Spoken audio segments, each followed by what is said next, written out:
Uganda, like a number of African countries, has turned to China for loans to develop its infrastructure. Unlike loans from the West, which usually have conditions such as good governance, respect for human rights and democracy, China's investments have no such restrictions. It's because we cannot access such funding from the multilateral lenders to build our infrastructure projects and therefore ensure sustainability for our country.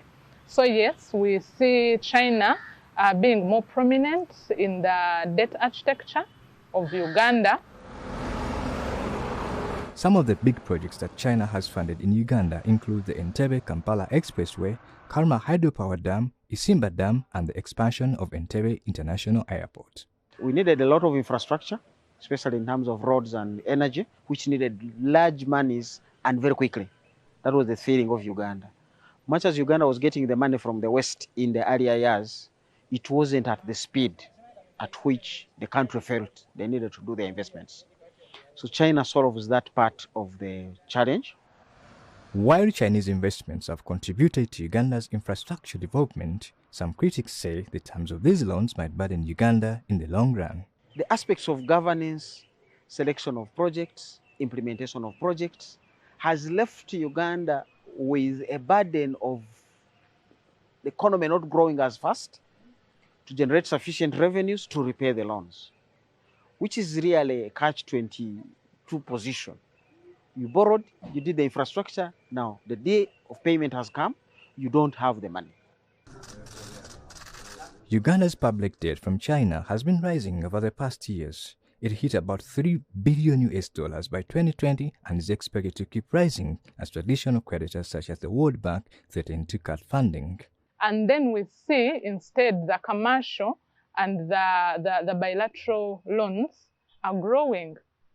For example, the bilateral loans we now have 28%, but 70% of the 28% is held by China.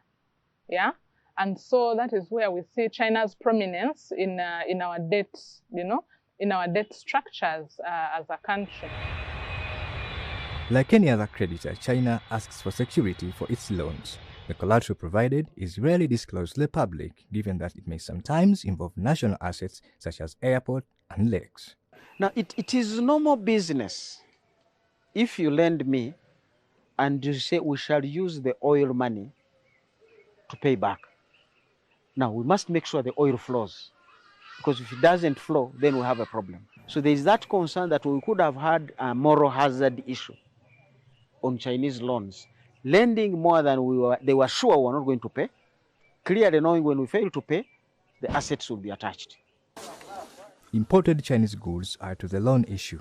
Chinese-made products are in most shops here in the central business district of Kampala. Most of them are cheaper than goods produced in Uganda, raising concerns in Kasita, a Uganda Business Support Association. You find that a Chinese who is a manufacturer, he sends a brother in Uganda to open a wholesale shop and even retail. They have reached an extent of hawkering these products, moving from home to home. So you find that aggressiveness, which we are resisting as Kasita. As Chinese interests and influence in Uganda keep growing, some observers warn that Uganda is largely at a disadvantage in the long run. For VOA, I'm Fahad in Kampala, Uganda.